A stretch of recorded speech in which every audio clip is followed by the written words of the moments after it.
ফের সড়ক দুর্ঘটনা সংঘটিত হলো শ্রীভূমি জেলার চরগুলায়। দ্রুতগামী ডাম্পার ও স্কুটির মুখোমুখি সংঘর্ষ ঘটলে স্কুটির দুই আরোহী গুরুতরভাবে আহত হয়।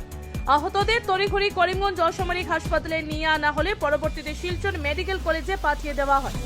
এদিকে দুর্ঘটনা ঘটিয়ে ডাম্পার চালক পালিয়ে যেতে সক্ষম হয়। পুলিশ সবকিছু খতিয়ে দেখছে।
আমরা সবগুলাতে বাংলাতে নামাজ হওয়ার আওয়াজ সময় তারা ক্রস করে যাচ্ছি টিপার বেরোটারে খুব বাল্লাবাল্লি করছে তারে খুব করার পরে তারারে আমরা ক্রস করে যাইছি আইয়া সবগুলাতে ইয়া নিচে আই আমরা গাড়ি আমরা বাইকটা পাইছি তামানি পরে তারা উপরে আইসি শোনা গেছে এক্সিডেন্ট হয়েছে বাদে উপরে আইসি আমরা উপরে হওয়ার পরে দেখছি তারা আমার পাচ্ছি যে আর টায়ার নিচে পালায় ফলে ড্রাইভারটা আমরা আইটাই যে ড্রাইভারটা বাইক দিয়েছি তার লগর ড্রাইভার টিপার আর একটা ড্রাইভার আছে তারে ঘরে তৈছে টিপার আছে এপুয়াত রয়েছে তার গাড়ির নাম্বার জানা আছে? গাড়ির নম্বরটা জানা নাই।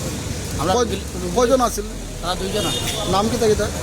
গুলজার আহমদ একটা আর সমজাল উদ্দিন একটা। বাড়ি কই তারা? সরগুলো জবানপুর।